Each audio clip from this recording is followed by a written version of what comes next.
untuk saya suatu kehormatan yang luar biasa karena bisa menghadiri haulnya atau peringatan hari wafatnya Mbah Kiai Ahmad Nahrawi yang beliau wafat pada tahun 1342 Hijriah, yang dilahirkan pada tahun 1259 Hijriah atau 60 Hijriah. Ma'asyiral muslimina rahimakumullah, kita ini mempunyai kebanggaan yang luar biasa. Apa diantaranya, bila mana kita melihat sejarah, tarikh atau riwayat hidup ulama-ulama Indonesia itu ternyata tidak masyhur pada zaman-zaman sekarang saja.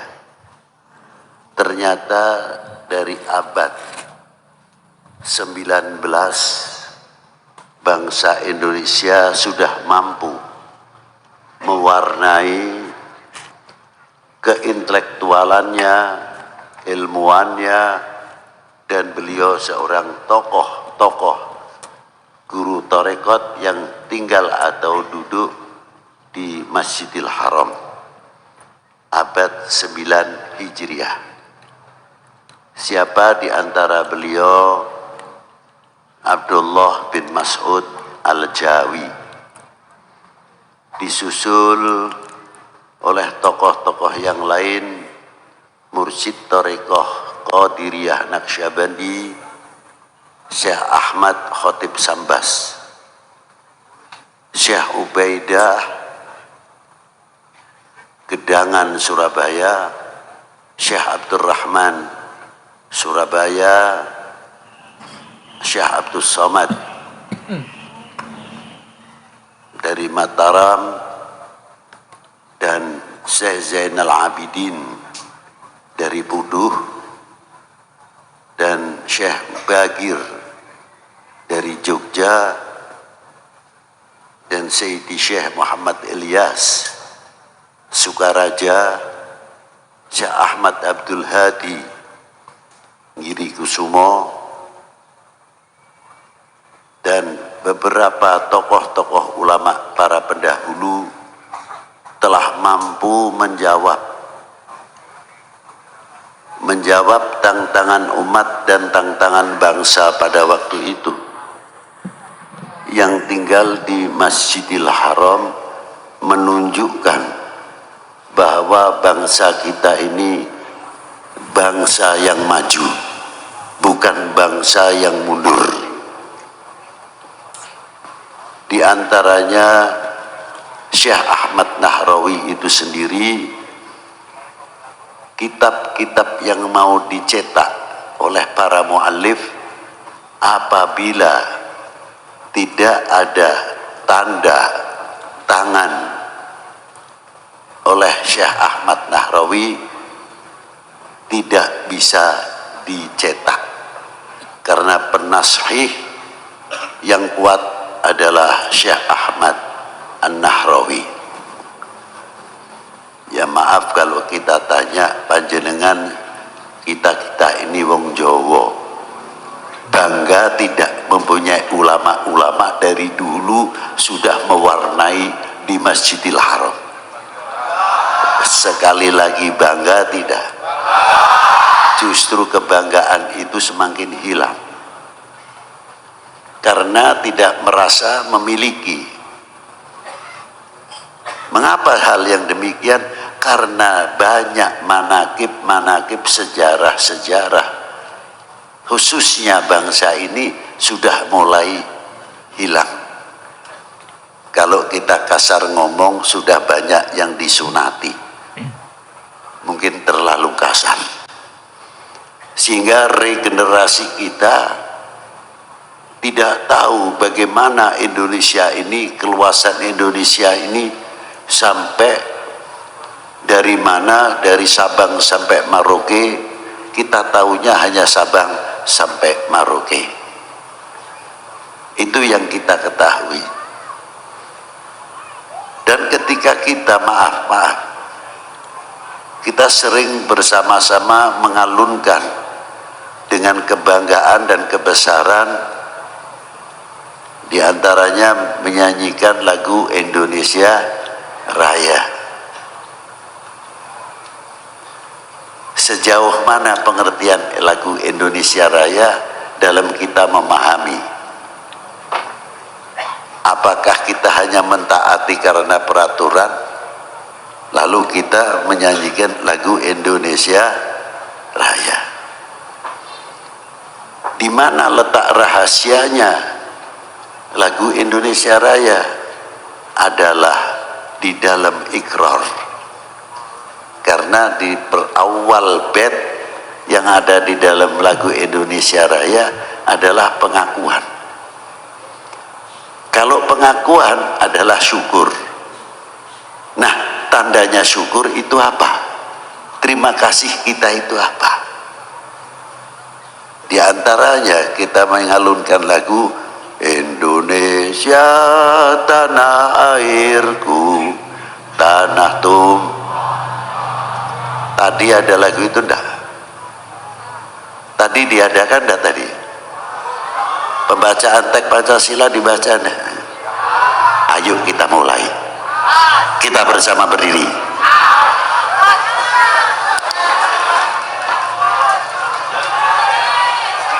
Siapa yang bisa mimpin ini untuk melakukan? Yuk, coba. Ya, bocah. Jangan ada lainnya. Seizin beliau, mari kita nyanyikan lagu kebangsaan Indonesia Raya. Hiduplah Indonesia Raya, dua Indonesia tanah airku, tanda tumpah darahku. Di sanalah aku berdiri, jadi pandu ibuku. Indonesia kebangsaanku, bangsa dan tanah airku. Marilah kita berseru, Indonesia bersatu. Hiduplah tanahku, hiduplah negeriku, bangsaku, rakyatku semuanya.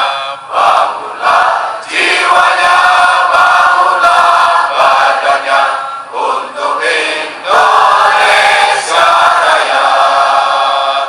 Indonesia Raya, merdeka, merdeka, tanahku, negeriku yang ku cinta.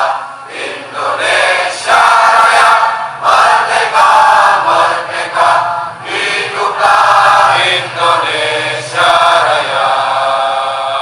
Indonesia Raya, merdeka, merdeka, tanahku, negeriku yang ku cinta. Indonesia Raya, merdeka, merdeka, hiduplah Indonesia Raya. Pancasila, satu, ketuhanan yang Maha Esa. Dua, kemanusiaan yang adil dan beradab. Tiga, persatuan Indonesia. Empat, kerakyatan yang dipimpin oleh hikmat kebijaksanaan dalam permusyawaratan perwakilan. Lima, keadilan sosial bagi seluruh rakyat Indonesia. Merdeka!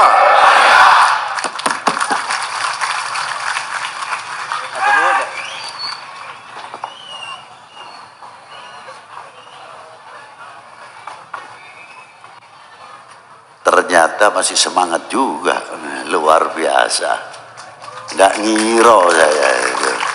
Wah, begitu hebatnya.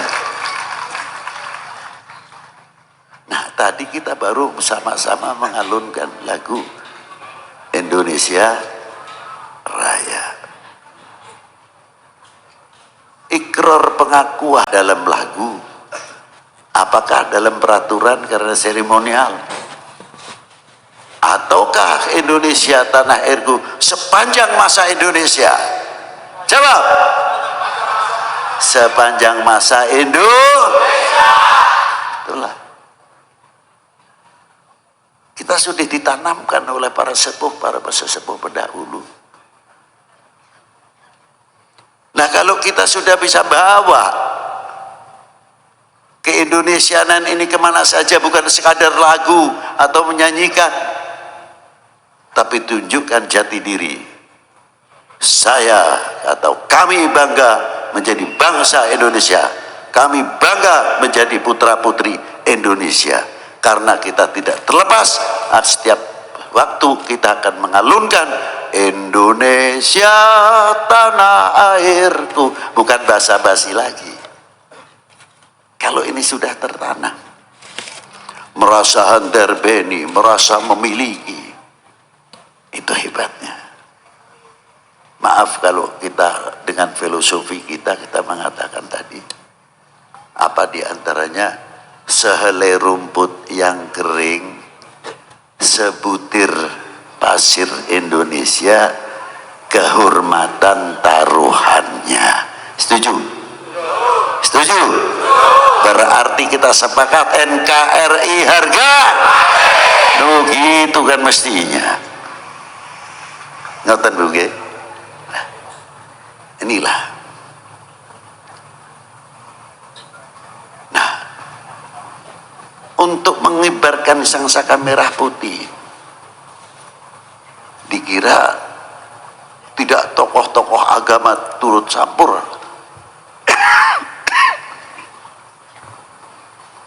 Beliau ikut andil besar, mendorong keyakinan yang luar biasa.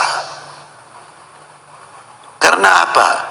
Ada satu ayat, Allah Ta'ala menciptakan suku bangsa untuk lita'arofu, untuk saling mengenal.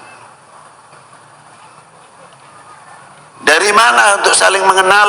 Untuk saling menghargai dan menghormati, bukan fisik atau bukan fis. Oh, bebelut hidungnya mancung, itu turunan Arab mestinya. Oh, ini sipit turunan Cina, bukan itu. Tapi saling mengenal hak-hak setiap bangsa, kita akan menghormati. Tidak mungkin kalau orang yang mengerti lita'arafu, tidak akan terjadi intervensi di antara sesama kita. Kita semuanya akan menjadi juru damai, juru perekat umat. Mestinya begitu, akan memberikan percontohan tauladan yang baik. Bukan menjadi bangsa yang mudah sumut, pecah lagi. Terus kita mengembang perpecahan. Bangsa lain sudah membuat nuklir, sudah membuat skat, senjata yang modern, persenjataan yang modern, pesawat yang luar biasa, kapal laut yang luar biasa, kapal selam yang tangguh, dan lain sebagainya. Kita masih ribut saja. Malu rasanya. Mulai melentur nasionalisme, mencintai kepada bangsa dan republik ini. Lupa siapa pendiri-pendiri bangsa ini. Dari tokoh-tokoh siapa? Tokoh-tokoh ulama, tokoh-tokoh agama yang ikut andil besar dalam memerdekakan bangsa ini. Perlu diingat, Indonesia merdeka bukan hadiah, tapi Indonesia merdeka berdarah. Untuk menegakkan merah putih kembali tidak semudah. Dan hebatnya, Indonesia fanatiknya luar biasa. Inggris hanya berapa? 100 tahun mungkin lebih. Tapi bahasanya sendiri hampir lupa. hampir lupa bahasa Inggris yang ada you. Tapi Indonesia 350 tahun ingin tahu yang bisa bahasa Belanda lancar, setengah mati carinya. Berarti nasionalismenya itu sudah sangat tinggi sekali bangsa kita gitu. Sudah dibimbing oleh kesepuhan-kesepuhan kita para pendahulu. Hebatnya. Masirul hadirin rahimakumullah. Itu diantaranya. Maka kita sampai, maaf sering saya singgung, kita itu kaya. Indonesia itu kayak anak perawan yang cantik, yang seksi, banyak yang lamar. Kalau Joko ganteng, lir Kadhiho Arjuno, luar biasa, yang lamar banyak. Tapi anehnya begitu negara agraris yang luar biasa, jambune jambu Bangkok, ayame ayam, lele lele, sampai tekan katesnya California. Lah poriloke awake dhewe ku mlarat apa piye? Ganti itu mestinya, jambu Indo, kates Indo, lele Indo, tunjukkan kita itu kaya gitu loh. Kok seneng nih diarani wong melarat? Kalau kita mempunyai fanatik yang luar biasa, hasil karya Bumi Pertiwi, tidak lama ekonomi Indonesia akan luar biasa. Tapi mengapa kita melorot dalam ekonomi? Karena kita tidak kurang merasa memiliki apa yang tumbuh di Bumi Pertiwi ini. Tuh.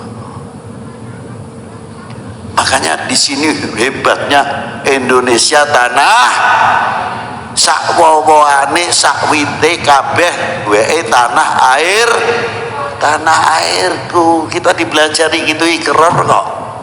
Ngenteni apa neh? Coba tumbuhkan itu kembali.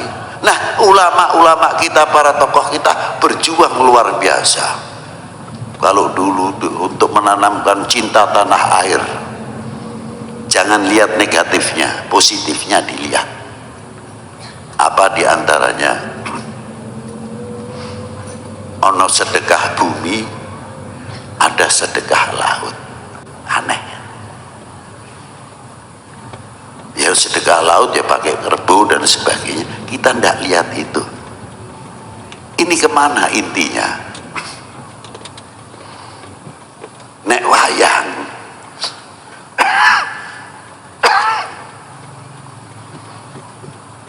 kalau sedekah bumi ono wayange. Bagaimana menanamkan cinta kepada tanah ini, tanah republik ini, ditanamkan oleh pendahulu dengan judul nama sedekah. Nek kita ini kurang tua-tua kita dulu di pidato langsung orang itu harus cinta tanah air, Londone seneng malah ngantemi kita, ditutupi dengan nama sedekah bumi. Yang laut sama, sedekah laut, intinya adalah cinta tanah. Boten iku tok. Ada lagi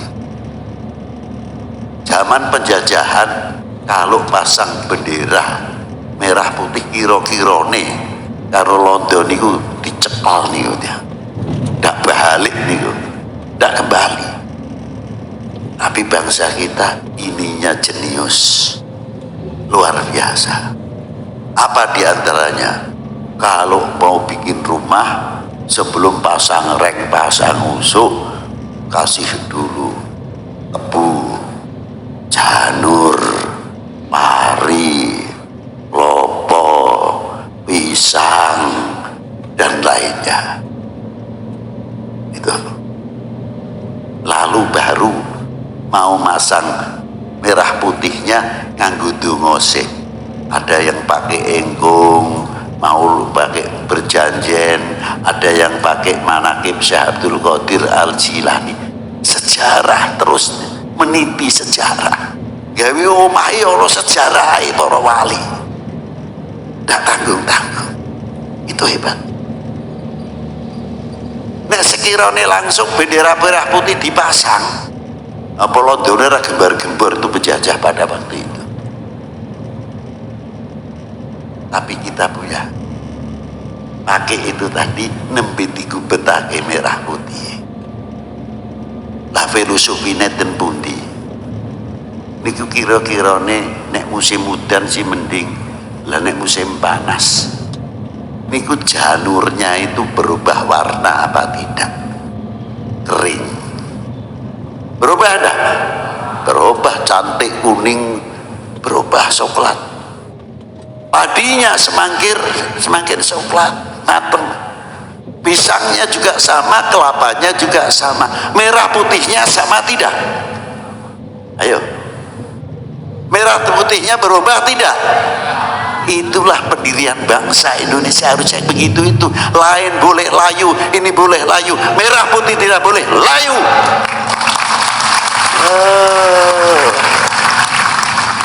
Itu hebatnya kesepuan kita. Alus cara lagu Beethoven, Mozart, Mantovani, apa sing saiki wae Yani apa pripun, klasik yang top itu loh. Itu hebatnya para pendiri bangsa ini, bagaimana cara menanamkan nasionalisme, merasa handarbeni kepada republik ini dulu. Lah kita pernah andil apa? Hah? Kita pernah andil apa? Cara makanan itu tinggal ngemplok air ribut aja. Ke siji noblos A, siji noblos B, ku telung wulan ora liren niku padu ae. Terkadang silaturahmi ndak mau.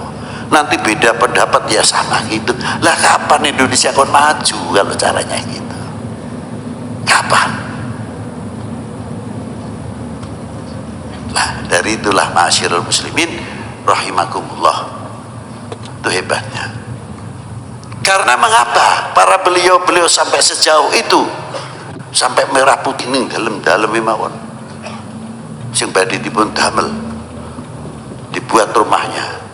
Karena merah putih itu ada 3 hal, walaupun tidak tertulis. Tulis iku wong nom ngene iso. Apa kandungan merah putih? Yang pertama, kehormatan bangsa. Kedua, harga diri bangsa. Ketiga, jati diri bangsa. Semua ada di dalam merah putih. Tinggal panjenengan kita sami. Dada kita yang merah putih yang disinari oleh imannya masing-masing atau tidak? Itu tantangan kita. Ma'asyiral muslimin rahimakumullah. Perjuangan kesepuan itu, bagaimana cara menanamkan sampai ulama-ulama kita pendahulu sudah ada di Masjidil Haram mengajar untuk menunjukkan apa? Ini loh Indonesia. Ojo dikira wong Indonesia itu bodoh. Dagangnya wong Indonesia itu ora ilmuwan, ora ilmiah. Sudah dijawab oleh para pendahulu.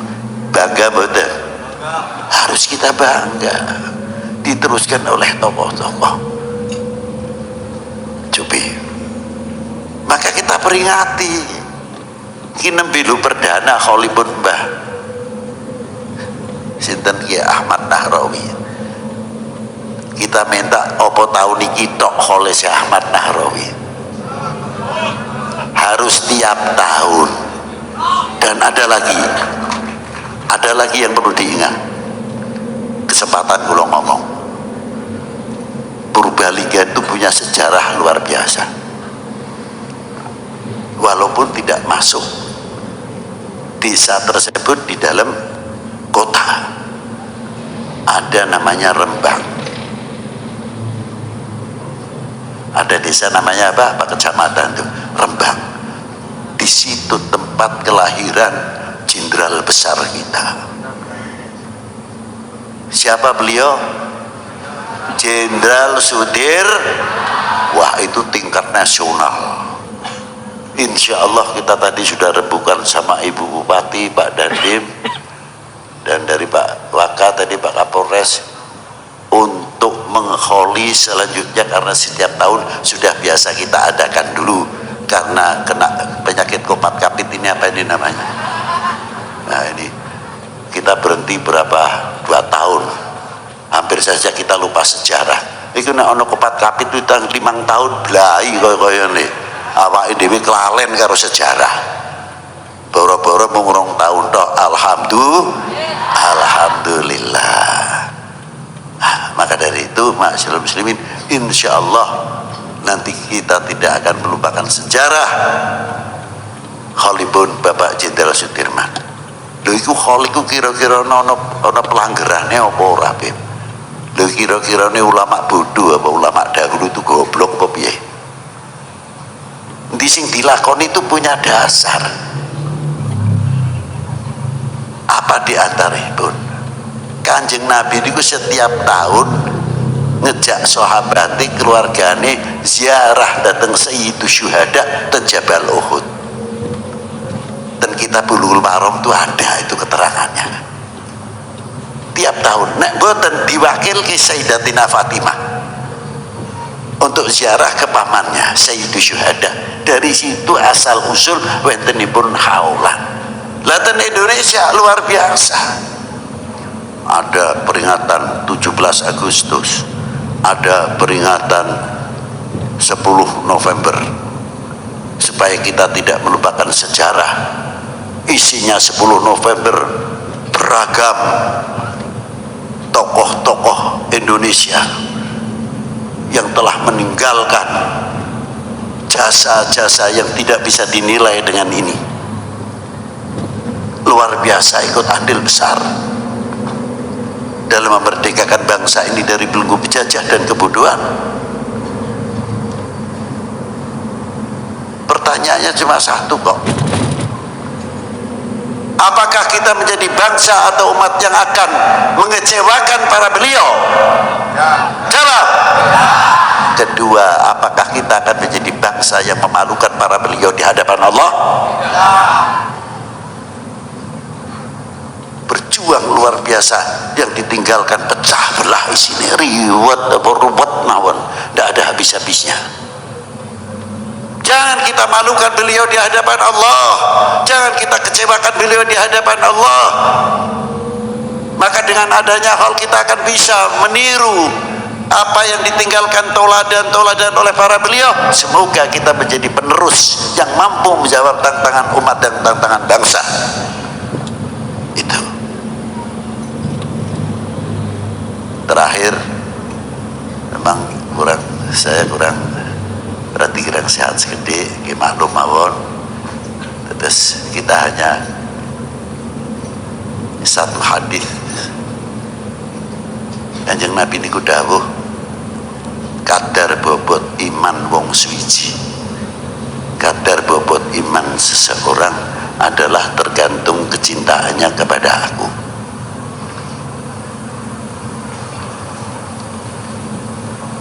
Kalau imannya, cintanya kepada baginda Nabi luar biasa, setiap agama umatnya kecintaannya kepada tokoh agama luar biasa, tidak mudah untuk dibenturkan sesama. Karena pedoman agama itu tidak pernah mengajarkan pecah belah, apalagi macam-macam. Tak ada. Khususnya kita umat Islam.